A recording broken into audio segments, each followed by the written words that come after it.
Welcome to the RoadCast, the official podcast of the European Asphalt Pavement Association. I'm your host, Carsten Karcher, speaking to you from Brussels. In each episode, we bring together voices from Europe and across the globe to explore the people, ideas, and innovations shaping the asphalt paving industry. Today, I'm excited to welcome a fellow leader and a long-time advocate for our sector, Dr. Audrey Copeland, President and CEO of the National Asphalt Pavement Association, NAPA, in the United States. Audrey started her career as an engineer and went on to become one of the voices in the global asphalt world. Together, we will reflect on our career journeys, share leadership insights, embracing change, and engaging globally. Audrey, welcome to the RoadCast. Thanks, Carsten. I'm really happy to be here. It's a big pleasure for me to have you as my guest in this podcast episode because we know each other for many, many years now. So we met the first time in 2014 in Paris. There was an NAPA symposium. I had invited your predecessor, Mike Akert, who was the CEO and president of NAPA at that time. And you were accompanying him. And you all both were on stage at that time presenting insights from the US industry, the challenges, the developments, the latest. And that was one of the exchanges, many exchanges we had from EAPA and NAPA side, but also from us both. So You were at that time, you were the Vice President Engineering and Technology, if I'm not mistaken.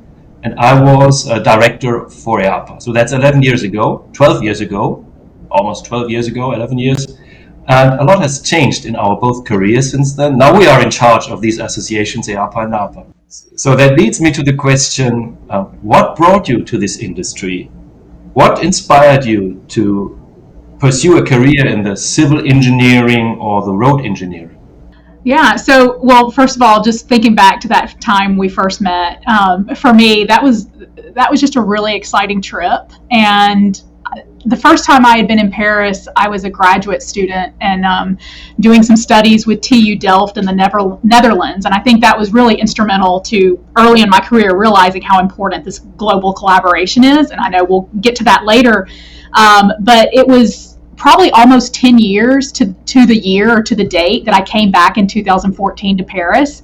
So it's almost like Europe is an interesting part of my career, like every 10 years or so as I've advanced. And then just the opportunity to meet with you. And I think that was probably the trip where both you and I connected and as well realized, wow, we might be being tapped on the shoulder to be the next leaders. We both had that great opportunity to interact with that cohort of the Global Asphalt Pavement Alliance, as well as be part of your meeting in Europe. So that was a huge stage for me. So anyways, I really think you and I we were already coming up as leaders, but that really solidified that others believed in us as well. So that trip was just a really special trip for me. So I appreciate you bringing it up. Going back real quick to how I got my start in civil engineering. Well, really, to be honest, I don't know that I ever wanted to be an engineer.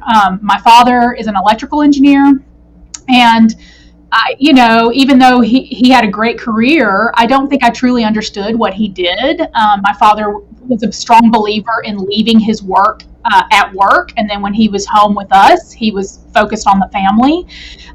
So I just didn't have this great understanding. But thankfully, my dad, as I was entering college and trying to decide what to study, he started helping steer me. He knew that I was good at math and science. I enjoyed it. And so he encouraged me to consider engineering, even if I might want to take a different path in terms of maybe at the time I was thinking law school or things like that. He just encouraged me that engineering was such a solid foundation for anything you want to do. And it ended up being a great career choice for me. So anyway, I went to a school that was strong in engineering. I decided to give it a try. It was very challenging for me, which I love a good challenge. It was difficult. And as I advanced, I just realized how much I enjoyed it. Really when it comes down to it, you're becoming an excellent problem solver. It's teaching you to think. And that's how I got into it. Yeah, very interesting. And which is the career story? So from your studies, where did you study? Where did you do your PhD?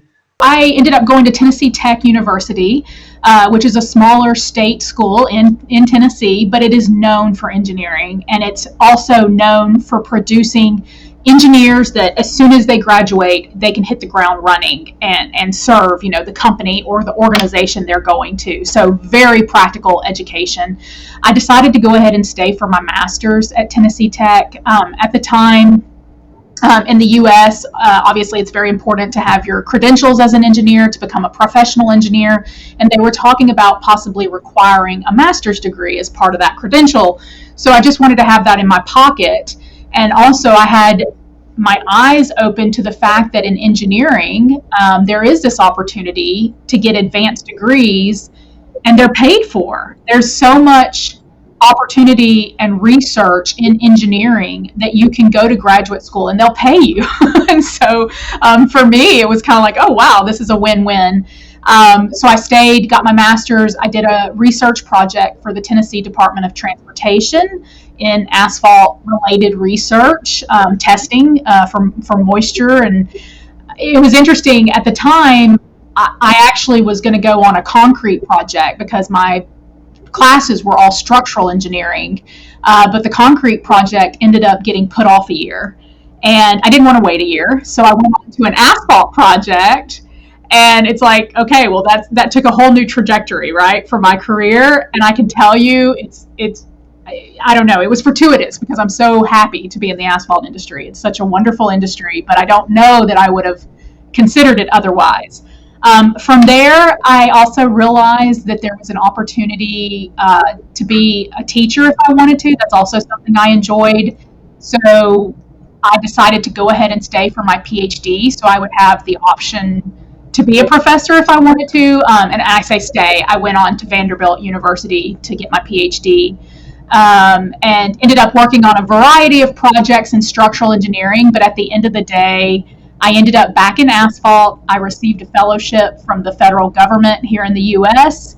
that took me to the Federal Highway Administration, and they are experts in asphalt research. And so I started working on that again. And then that's what just solidified my commitment and passion for the industry. It gave me a national stage. I started, meeting people across the country, attending events. I got hooked up with TU Delft University and was able to actually do my PhD research with them, a joint project, and it just opened so many doors. So anyways, from there, I worked for the government a few years and then was recruited away by NAPA and to lead their engineering. Yeah, Audrey, and then you became an important part of the NAPA team, being important for the engineering and technology part.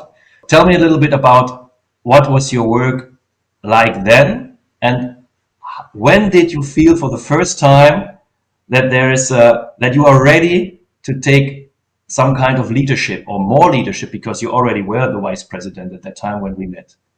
Right. Yeah, I think moving into the vice president role for engineering at NAPA, that really was a great opportunity to become an industry leader.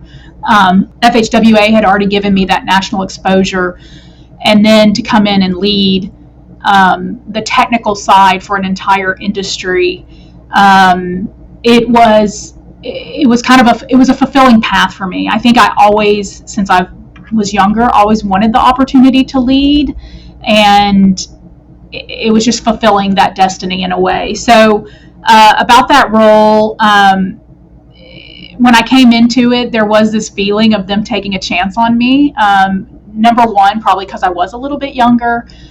Number two, also because I was coming from the government. And I'll be transparent here. I think there were some people in the industry that had concerns. Is she simply a bureaucrat? Is she going to understand the contractor side of this? And so there was just some of those attitudes that I had to overcome. But even though I was made aware of that, I didn't let it, I'm the type that I'm like, put your head down and do your job, and it'll sort itself out. And it did. And so eventually I was doing very well in the job, and I had great people around me too. That there were people at FHWA that knew my abilities, and so they were helping support me in this way. And I guess what I'm getting at there is, at that time at FHWA, there was a very strong sense of how important it was for the government and the industry to work together to achieve outcomes and goals. And the fact that I had that government experience and those relationships was seen as a plus. And it was something that was not lost on me. So I think in that role, leading engineering, it was making the transition from being more technical in my former role at FHWA to becoming very collaborative. So I was really cutting my teeth on collaboration, knowing who to get at the table, making sure I'm communicating with the different partners, coming up with, what kind of resources do we need? For example, we were starting off with starting to capture the baseline of how much recycled materials were used in the U.S. And FHWA was willing to put some money behind that because it was a very important initiative for them as well to increase the use of RAP in asphalt pavements in the U.S. And we knew that we had the contractor base to be able to get those numbers for FHWA. And so we started tracking that, right? And here we are over 10 years later, and we have this great set of information about the increase of RAP use throughout the United States that not only shows us where we have success, but it also shows us that we have ways to go in some areas to increase RAP use. So projects like that, there was another project that I got tapped to lead in terms of pavement performance, and that led to the asphalt industry accepting balanced mix design and realizing this was the future of testing for asphalt, and it was something that we were able to get behind as an industry. And then one other thing I'll mention is because this is very important to leadership, is when I came into NAPA, there was somewhat of, I guess, toxic, but there was somewhat of it was a difficult relationship at some of the higher levels of leadership of NAPA, just things that had evolved over years and relationships. And so Mike Acott, he saw that I did have this very collaborative approach. So he tapped me with building trust within the organization, which is just crucial for an organization to be successful. And it was something that I took seriously. I started having lunch with key people, understanding their concerns, where they had pain points. And I think that really, again, helped me evolve as a leader to realize how important, trust is among folks to success, as well as how important culture is to an organization. So that gave me the opportunity to really be part of building the culture here at NAPA. Which I think we have a pretty good culture. I mean, there's always room for improvement, but we have a great culture here, and having that opportunity, it's special to me. It's something that I take very seriously as a leader that maybe some others would gloss over. So. Well, we're already in the middle of the leadership part of this podcast, which is great. And you mentioned so many topics I'd like to cover in this field, but let's start from the beginning. You were talking about creating trust, listening to people, taking their concerns for serious, and creating trust with that. Of course, you need the expertise, and you need the emotion and the commitment and the engagement. And you all showed that during your explanations in the last minutes. So one thing is really to be a good communicator, I would say.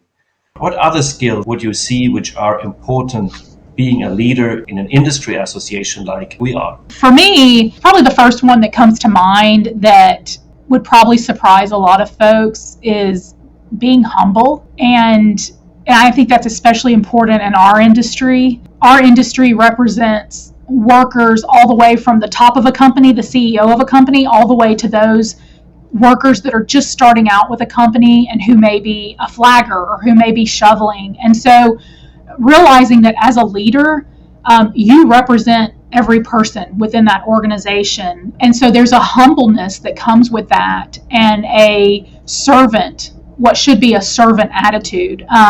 You may be in the leadership role or in the hot seat, but really you are there to serve others. And so I think I've been very fortunate with some of my mentors that they taught me that and how important that is. And so humble. I think curiosity.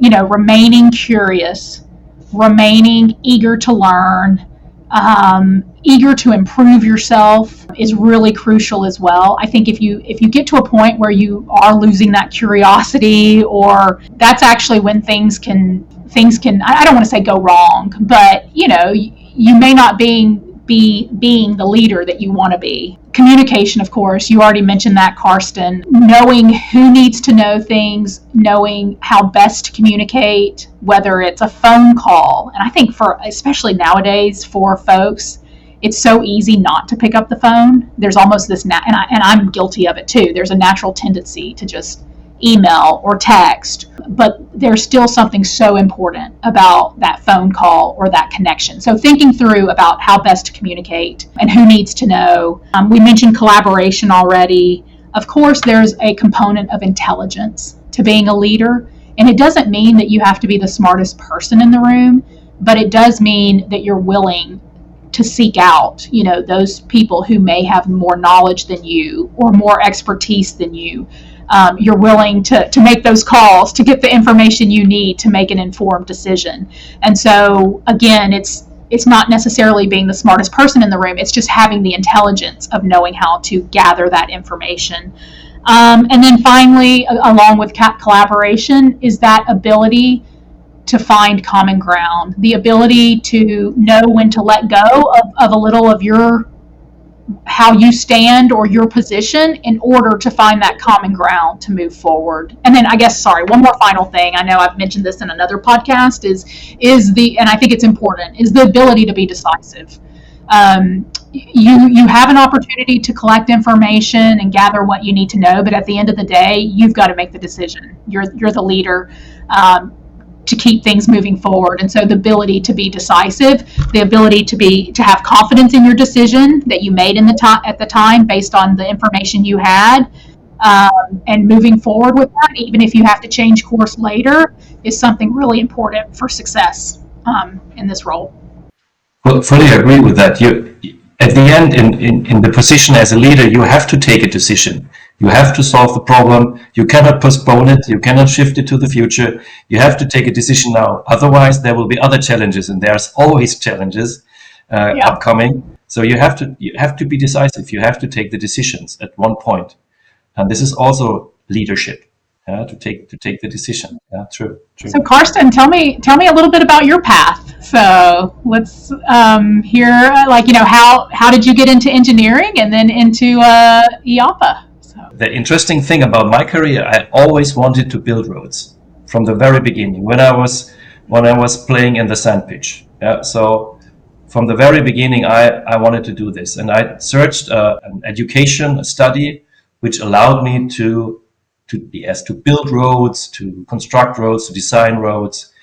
And so that was a clear wish from my side. I'm absolutely happy to be here. I never thought to be a consultant for asphalt material or an influencer on asphalt.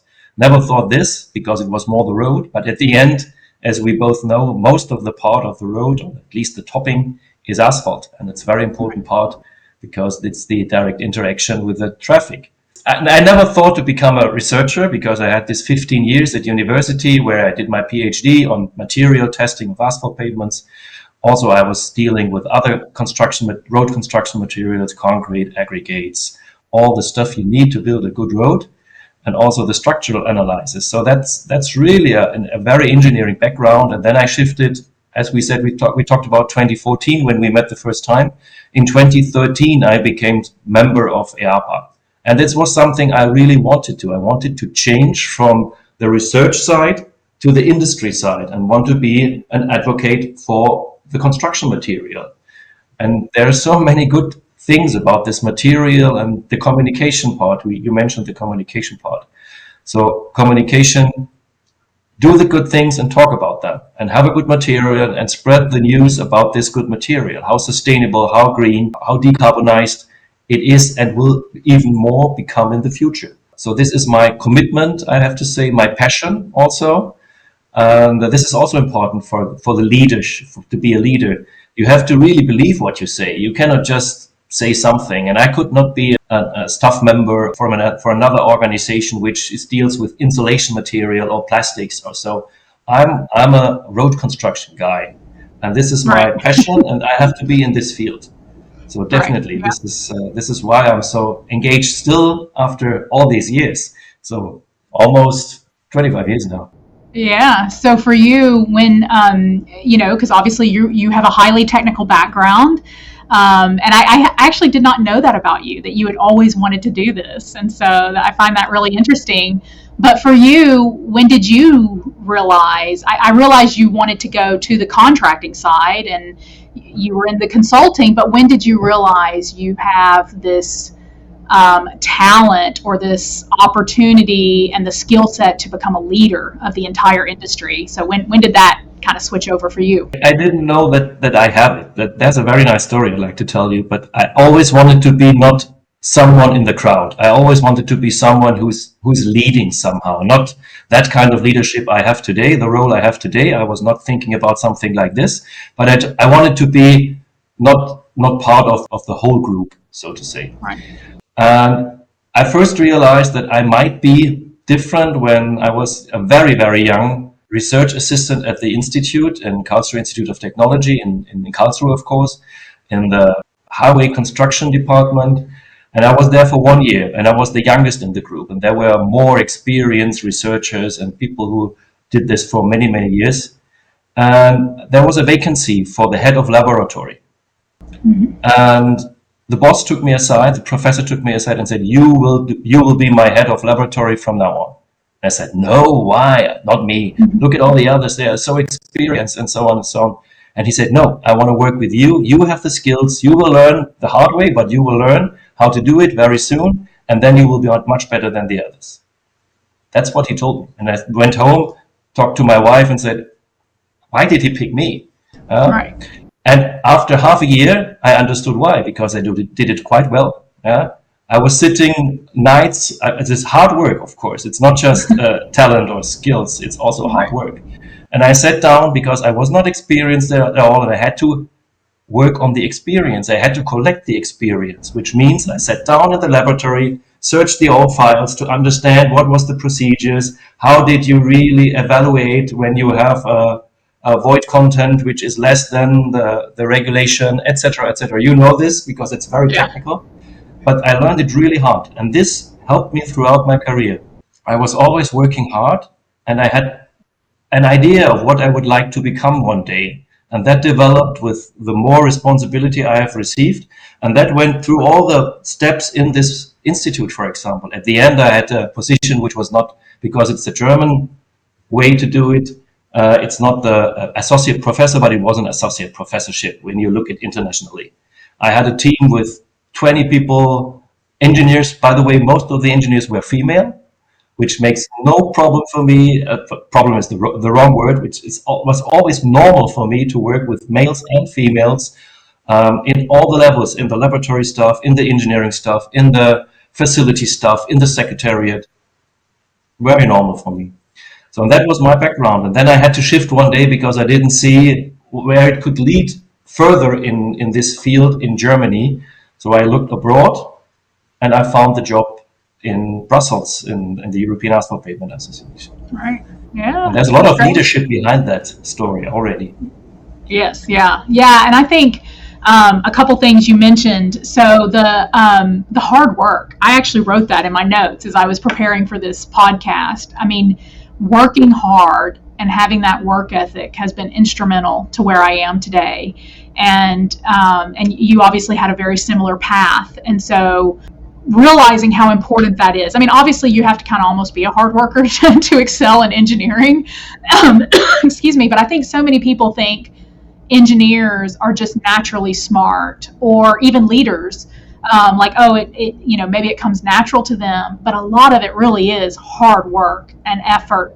And really that hard work is what gets you that experience and that skill set that gets you to where you are, whether it's being an engineer or a leader. So I'm glad you hit on that.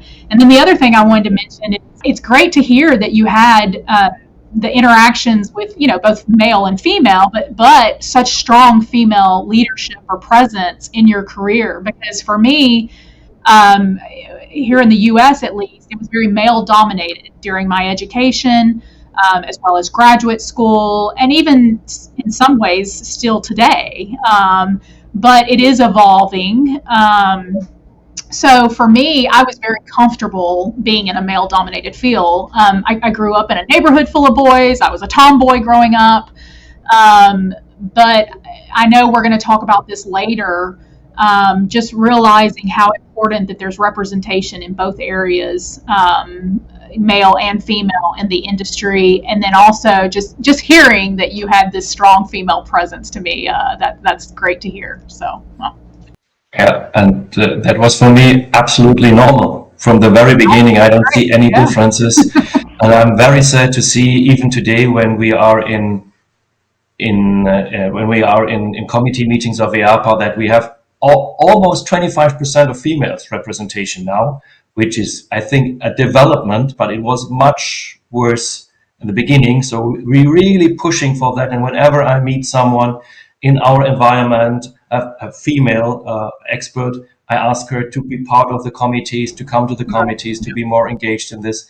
And it slowly develops, but it develops, and we can see small successes. Yeah. We'll talk about this later, but I want to still stay with the leadership, because I think there's so much more to say. I listened to the podcast of NAPA, so you also have a podcast, and you have your colleagues who are hosting it, but you were a guest at least 2 times now in the latest season, and I listened to it with a lot of interest. And you were also talking about leadership skills and so on. And that podcast is Pave It Black. And you were also talking about taking your chances. When someone offers you a job, don't be afraid. If you want to be a leader, or if you have this gene in yourself, use it. Use the opportunity. That's what happened to me when I became head of the laboratory, and I didn't want it at first. So I did it, and then I was quite comfortable with that, and because we discussed that before. So you also need to take the chances and don't be afraid. When I listened to the podcast, that the Pave It Black podcast, you were also mentioning something which I think is very, very important, is to thinking down the road. Mm-hmm. It's a wording from you. Maybe you can tell us a little bit more about this. What is behind this expression? Right. Yeah, that's I'm trying to remember the context of what I said it in, but I think probably most likely to have a clear strategy, to have a view. Okay, that's what I was thinking. Sorry for that. No, that's okay. It's probably most related to strategy, and it's probably something that can be somewhat of a struggle because you don't know, right? None of us know what's coming down the road, but you still need to be able to think and play out scenarios for 5, 10, 20, or even 30 years. Even within NAPA, we're already thinking in terms of 2050 and where we want to be in terms of our emissions and things like that. And so crucial to leadership is being able to think strategically and be visionary. And so that really, the way you can encompass it for our industry is being able to think down the road. And there are going to be things that come up that are going to change your direction. And so that'll go back to being able to deal with change.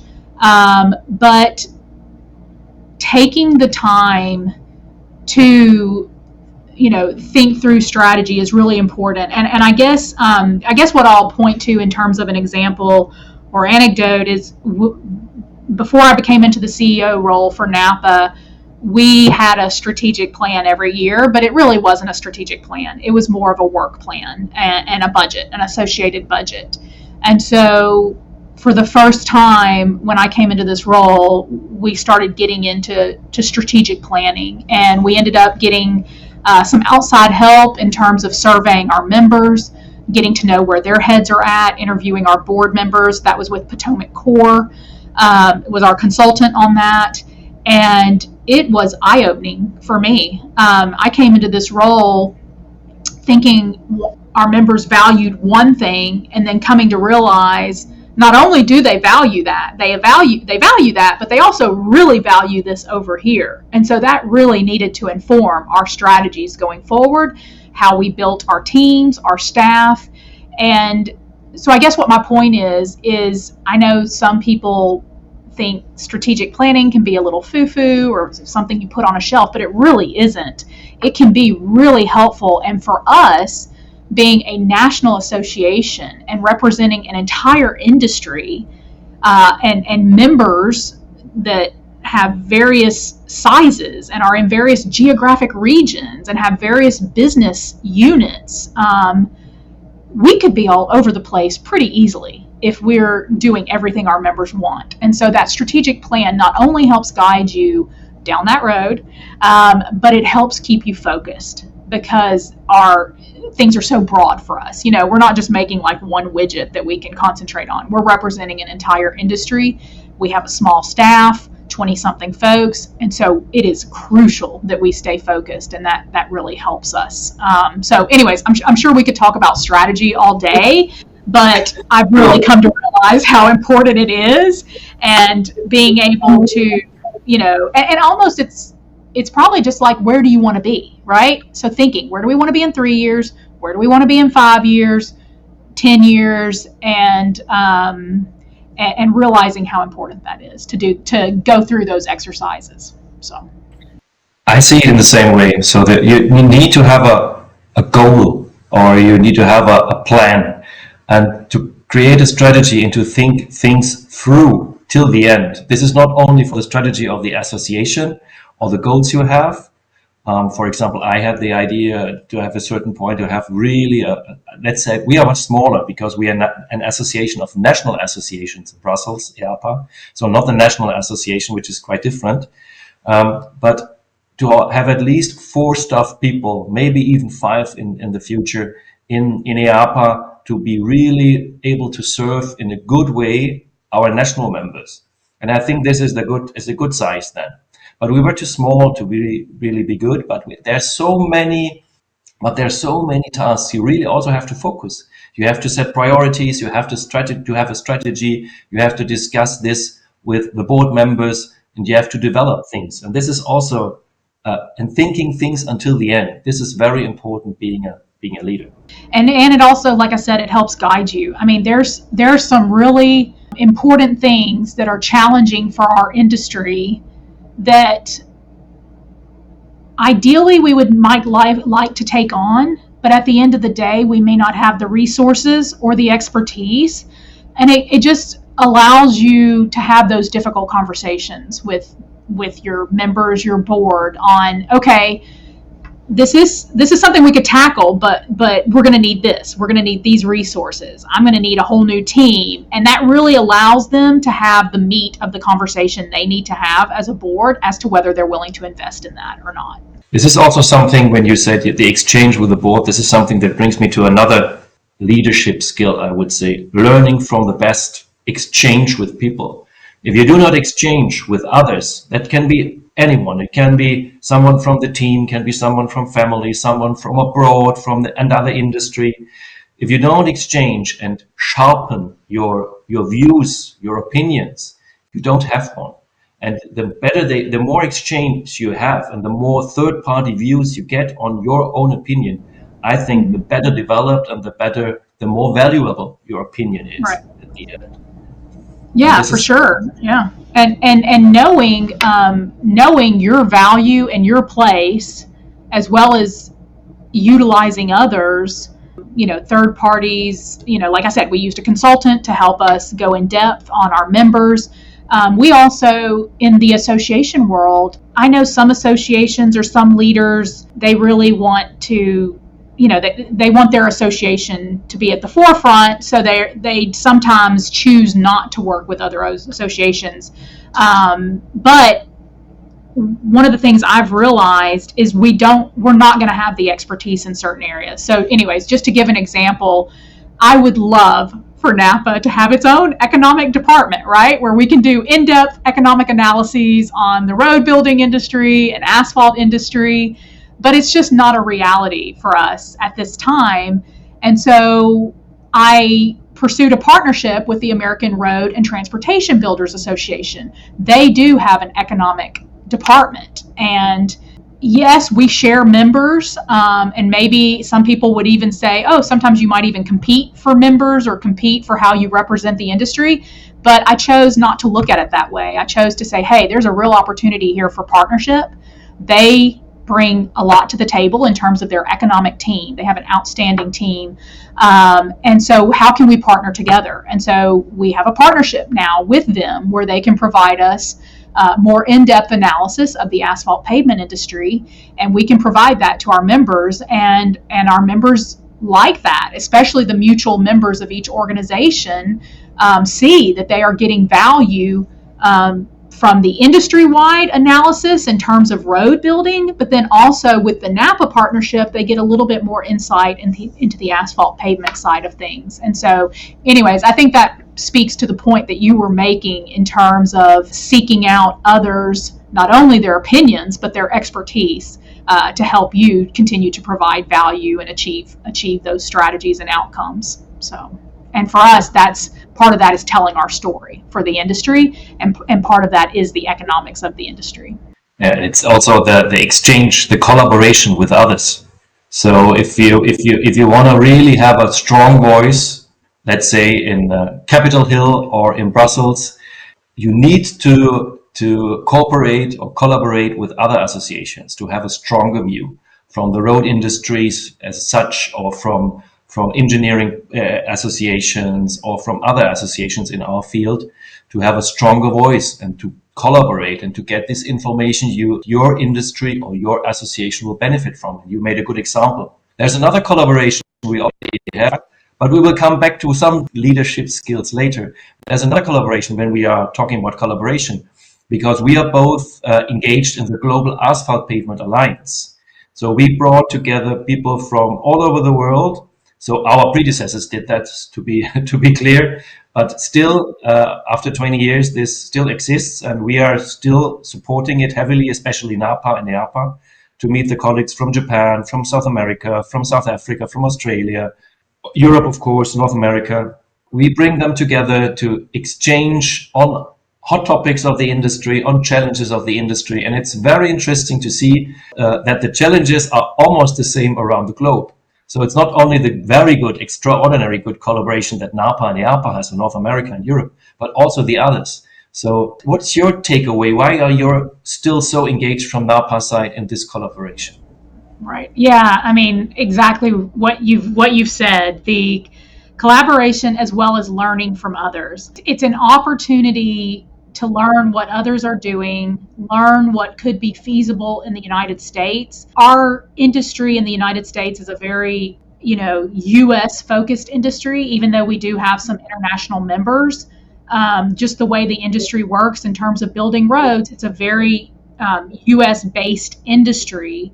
And it's very challenging for companies to be able to go out there and identify some of the leading technologies that may come from other countries, or identifying the way that they're doing things that might be more efficient, or plant operations, things like that. And so we, over the past few years, even before I came to NAPA, really my predecessor in the engineering sector, Dave Newcomb, as well as Mike Acott, really led that effort in terms of realizing how important that international collaboration was.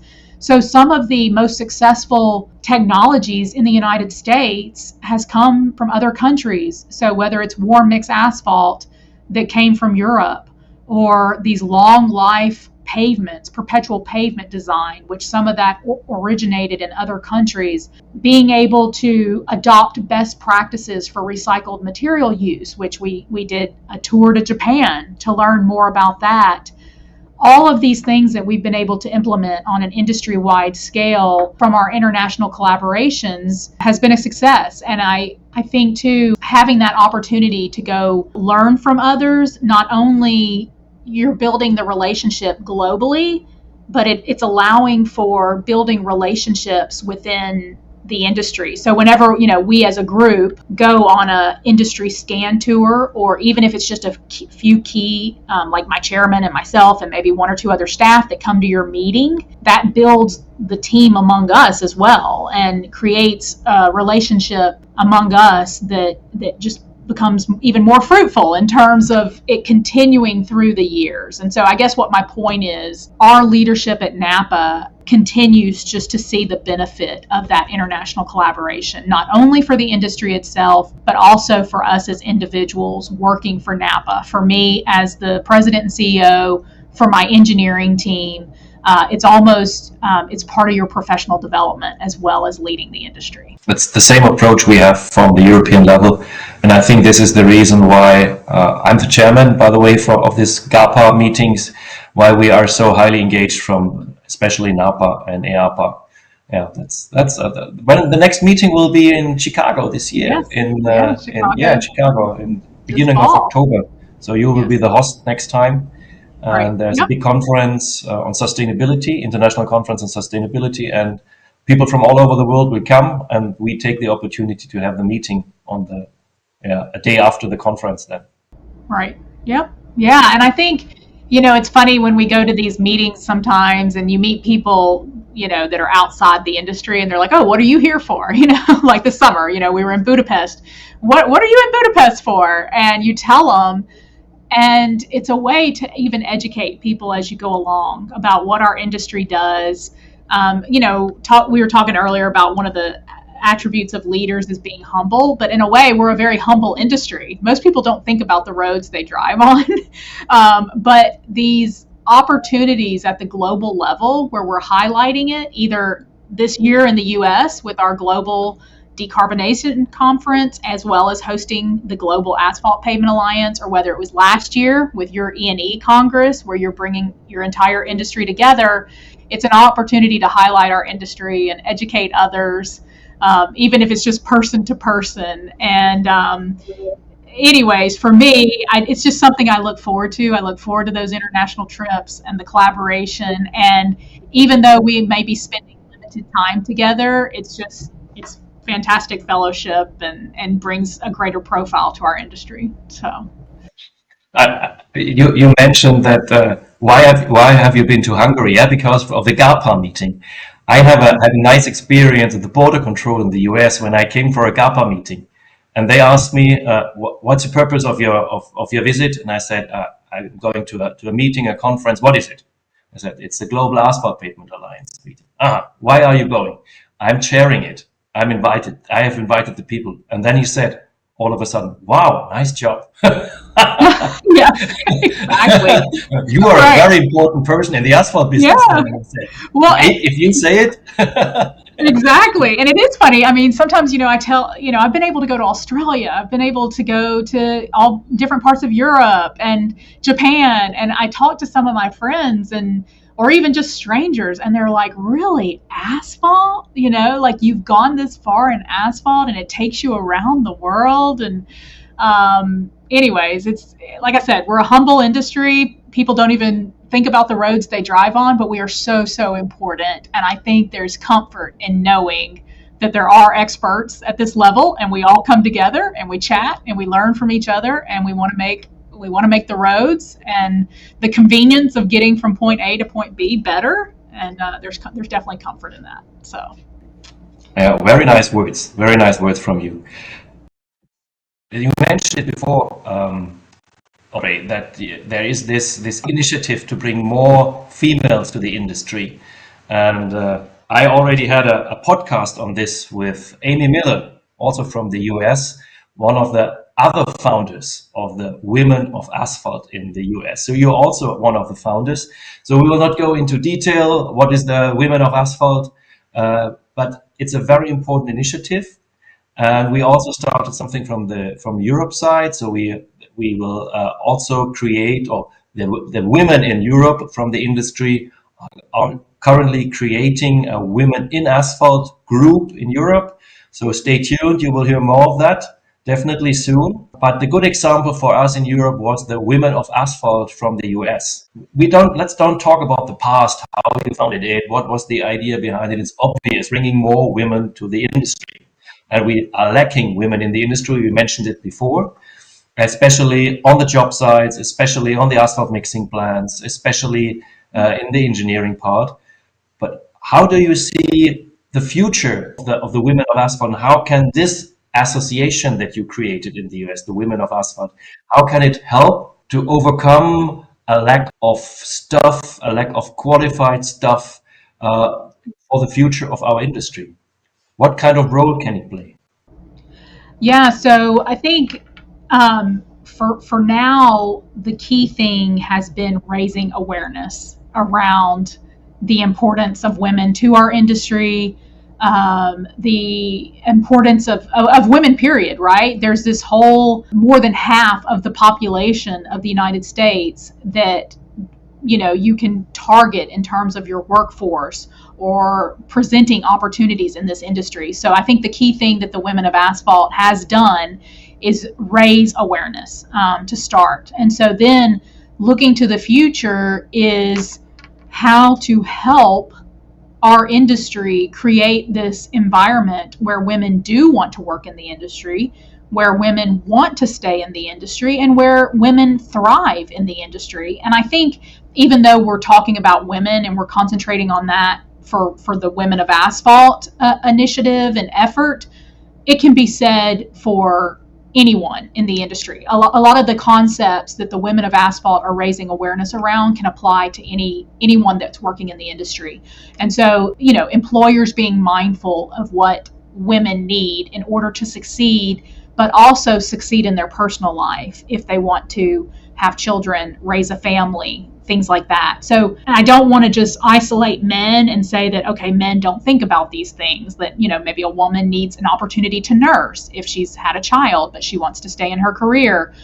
I'll say there's times where I'm guilty of not thinking of things, not even just related to women, but just not thinking of what people may need to be successful in their job, right? And so I think there's going to be further help in terms of implementing those things for companies and raising that awareness among company leadership. The other thing that I'm seeing coming out of this that I think is going to continue to reflect in the future is we are seeing a concentrated effort now to put women in leadership roles, whether it's in leadership roles within a company or whether it's in leadership roles within NAPA.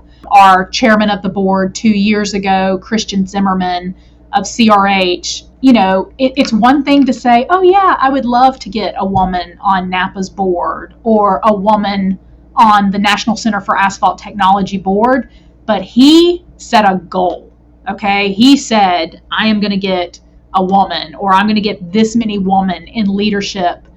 And that's what it took, was setting that goal and achieving it and actually spelling it out rather than just saying this would be a nice to have. And so I see that happening more in the future where that is a priority for companies. And the other thing is, what does the community of women in this industry, what does it look like? What does it evolve into? So right now, where we've concentrated efforts is creating this community.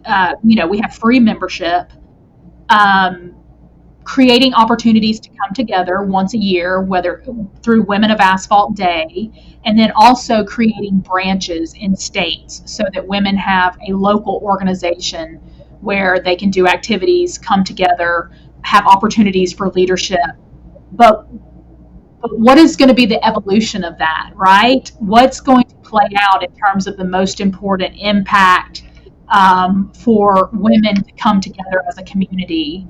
So I don't necessarily have the answer, but I'm just really interested in how this is going to evolve as an organization. So, for example, we've been able to hire our first executive director, Britton Heisler, and I think she's going to lead us in great directions. So I guess what my point is I'm just excited about the future and seeing how this evolves into what works best in terms of the communities for our industry, how companies accommodate women, as well as just living out our values as an industry. I mean, something that's very valuable to our industry is family, is our employees. And so how does that continue to play out in terms of affording people the opportunity to reach their goals with their families and spending time with their families, but also being part of this very hardworking, demanding industry.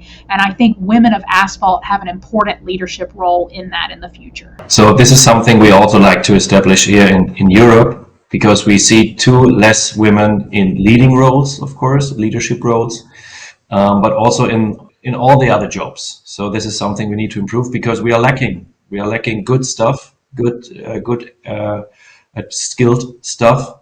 And how can we miss out 50% of the population for this?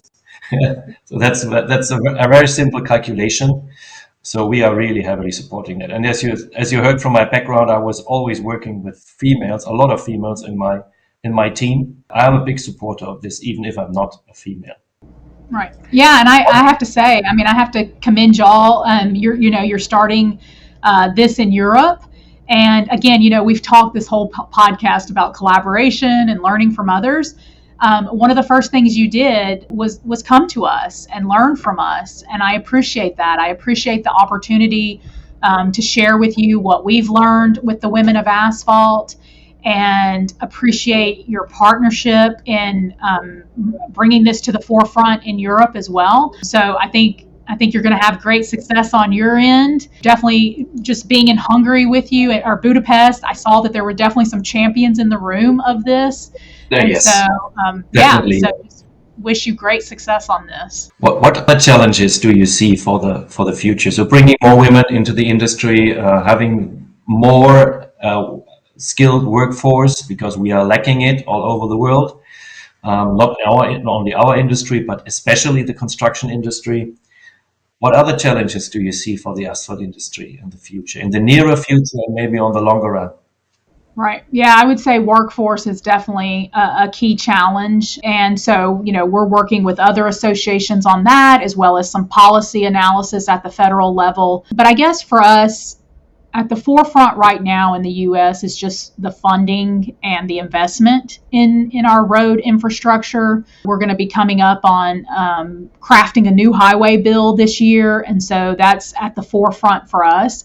But continuing to educate others, working with other associations to educate on how important this investment in our roadway network is. Millions, perhaps even billions of dollars travel on our road network, not only in the U.S., but in Europe. And so it is key to the economic certainty of countries. And so just continuing to beat that drum on how important that investment is. And also how, I guess another challenge I would say, and I don't know that there's much we can do in this area, at least here in the U.S., is just some of the uncertainty, the political uncertainty going back and forth, between rule by one party and rule by another party. So that just creates some uncertainty that can sometimes make it challenging for an industry or for companies to make long-range decisions. Exactly. We have the same in Europe. We have exactly the same. So the industries have to take decisions.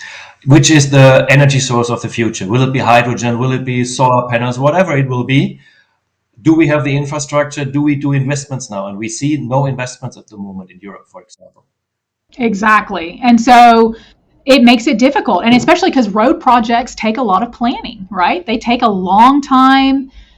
In terms of not only when you start the design or even start the planning stage and then into the design and estimating and all of that. So having more certainty in that process would be very helpful. And then I guess the other things that I would mention is on the technical side, I've already mentioned balanced mix design, but really looking to the future of how can we capture the impact of various different materials that we may want to include in our mixes and our pavements through testing, through modeling. It's funny. I think sometimes asphalt modeling is more difficult than any rocket science or any other type of modeling, but how we can get a better handle on evaluating different materials so we can more quickly incorporate materials that may have an opportunity to actually improve performance and quality of our pavements. I think, too, the way that since we do have limited investment in infrastructure, just having a more systematic approach to how we maintain our roads, not, build them and then also preserve and maintain them.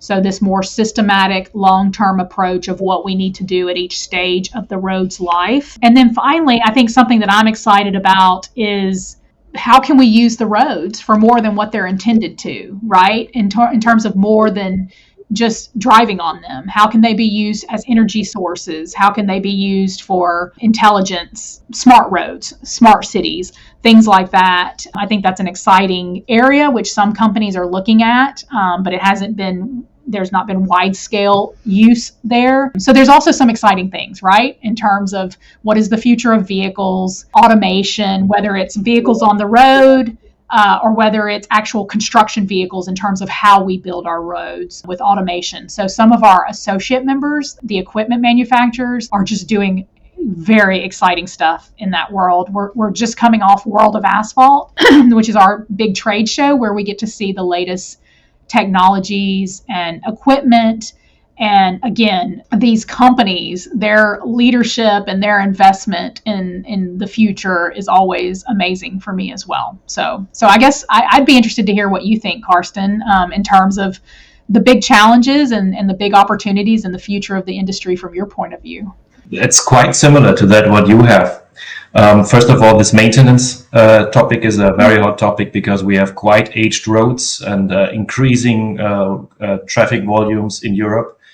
And we have the climate change impact. Yeah, so the resilience is a topic here.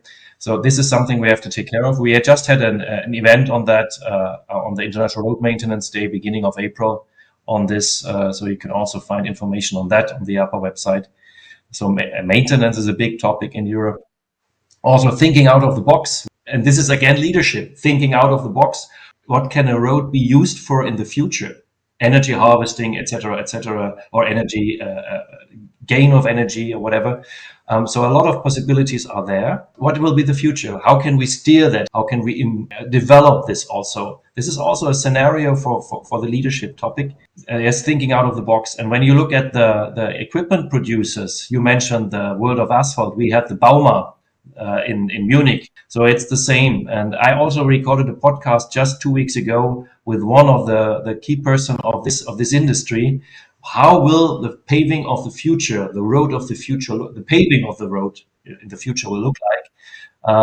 Very interesting, highly digitalized, seamless, etc. So very interesting to listen to these guys, how they see the future of road construction. And we will still need roads in the future, that's for sure.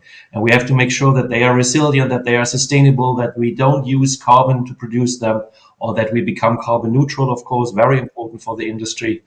So there's a lot of opportunities and challenges for the industry. And I think it's very attractive to work in this field. And when I think back 10 years ago, we were starting with 2014, 2013, the committee meetings and the topics of the committee meetings of our associations looked quite different. The topics of health and safety and environment were much smaller at that time. It was very much driven on technology. And it does not mean we are not developing technology further these days, but it's one of many, many topics. And it's much more diverse these days, not only women and men in the industry. It's much more diverse when you look at the topics from our industries and from our fields. So there's a lot to do. And I think it's quite attractive also for young engineers to come to this industry and to support this. It's not only that we need road engineers or people who always wanted to build roads. It can also be a software developer, can be people that have to do with sensors. So there's a lot of more field, and asphalt industry has to broaden to have a future. That brings us back to leadership again.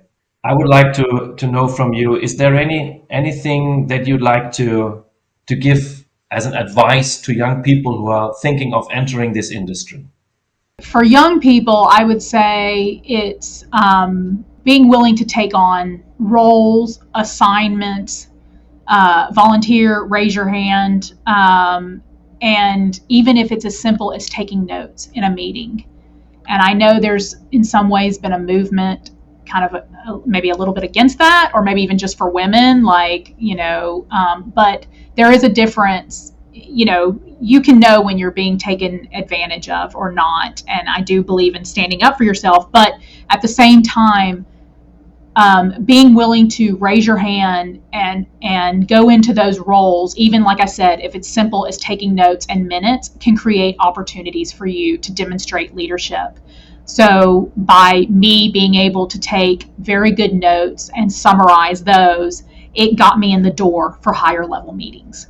So early in my career, I was able to progress into higher level executive meetings because of my skill set in being able to digest that information easily for whoever I was reporting to. So, or even volunteering for things that allowed you to get to know people outside of your team. I think that was very important for me at Federal Highway Administration.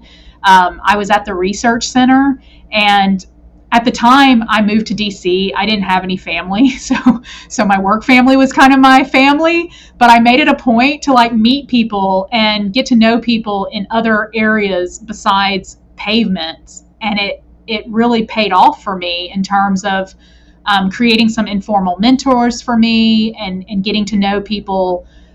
So being willing to take on things that need to be done, and also looking outside of your team and your immediate colleagues to get to know people. And then finally, I guess, as you progress as a leader, what I would say is it's so important to listen. A lot of what I do is listening. I know at times it's important what I say, but I actually probably spend more time listening and gathering information. And not only is it important for me to be able to formulate my actions and my decisions, but it's so important for others that work around me to know that they're heard and to know that they've been heard and that I'm listening and that I care. So I think I'll leave it at that. Listening is key as well, especially as you move along. I fully support this. So especially in the role we both have from in our organizations, listening is very important because you understand better what they want, what the problem is, and you have to ask questions. You have to take people serious, their concerns. We had that before, and you have to treat them with respect. So everyone in the association and the organization is very important, whoever it is. Is it the cleaning person of the kitchen? Is it the board, the chairman of the board? Doesn't matter. They are all same equally important, and you have to treat them with big respect. Yeah, that will always help you having a good team, having friendly people. Be always friendly to people. Why not? Why shouldn't you be friendly to people? Yeah, and this is always very important to have a good, let's say, culture. You mentioned the word culture before. Have a good culture in your organization. And this is something I would also give as advice to young people coming to, doesn't matter which industry, but also our industry. It's a very interesting, innovative, and future-orientated industry with a lot of different profiles and job descriptions. But if you come there, and if you've been in another industry, always treat people with respect. Right. Yeah, for sure. And there's just some great examples of leaders in our industry. Like, for example, our chairman last year, Brady Meldrum of Norris Asphalt in Iowa. You know Brady. Y'all hit it off very well. You know, Brady went from being a truck driver to being the president of the company. And he'll even be the first to tell you, he made mistakes along the way, but at the end of the day, now as a leader, I've learned such valuable things from him in terms of being decisive, in terms of putting your employees first and realizing how important they are and growing them. And again, it points back to the hard work. I think probably one of the key things that Brady would say is hard work got him, a long way to where he became the president of the company. And there are opportunities within this industry like that all the time. And so I almost feel like the more people that could know about these opportunities, this is just such a great, little bit of a humble, hidden industry, but it's just so great to be part of. And I think that's reflected on both sides of the pond, for you over there in Europe as well as for us. So 100%, Audrey. I'm so happy that you took the time to talk to me, to be my guest today. We talked a very long time, which is excellent. I'm really happy we covered a lot of interesting topics, and there's a lot of interesting topics in the industry. Thank you for your openness. Thank you for your straight insights and that you shared these insights, the leadership. And I think we're on the same page on that. And Brady Meldrum is a very good example of this. So we should all listen to him. And this is also something, it's always good to listen to others. I said before, but also to elders. You can learn a lot from them. You don't have to accept everything they say, but you have to respect what they say and take the best part of it for you, for your own development, and you will maybe be a leader one day too. Yeah. And actually, there's one other thing that I'd like to mention, Karsten, if you'll allow me, that I meant to mention earlier and I didn't, because it's something that has been very admirable for me in terms of working with you. I mean, there's obviously many things. I really enjoy working with you and knowing your family. But one of the things, and this was on display when we were in Budapest, is you have continued within your career, you continue to take your fitness seriously. And, you have established the Runners Love Asphalt initiative, which to me demonstrates true leadership in terms of going beyond just what we do in terms of our work to being able to create opportunities for us to have fun together and have fitness. And so anyways, I meant to mention it earlier, but I really want to commend your leadership because it's something that's become very important to me over the years, is how important fitness and maintaining your health can be to making you a good leader. And I think you do a good job of that. And you've even brought it into the forefront for the industry that this is something important, and you've created these opportunities for us all to come together, us to do 5Ks. You've run with our members in the US. And so really, I just wanted to point that out because I meant to mention it earlier, but I do believe a strong component of being a good leader. And sometimes in my life, I've missed this, and other times in my life, I'm doing this well, like right now, but being able to be a healthy example and fit is an important component of being a good leader as well. And you embody that. So. Thank you. Thank you for these nice words. I really appreciate that.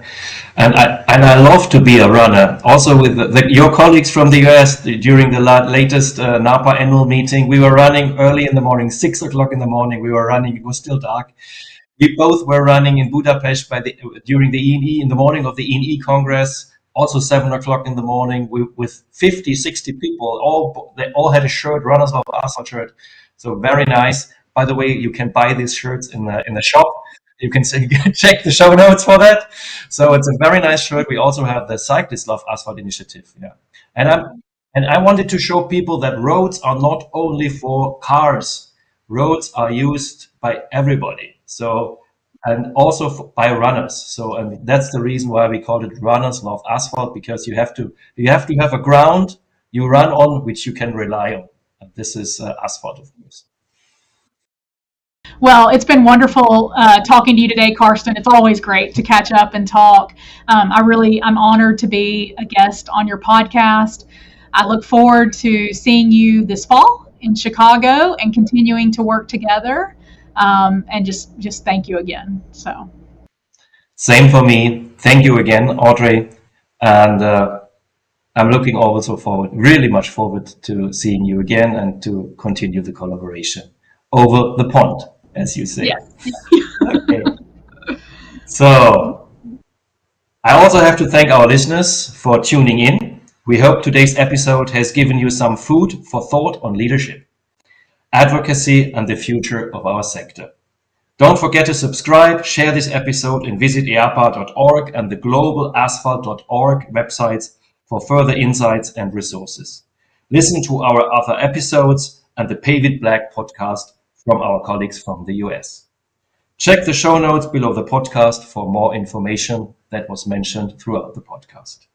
This is the RoadCast from the European Asphalt Pavement Association. Until next time, stay engaged, stay curious, and keep on building the road.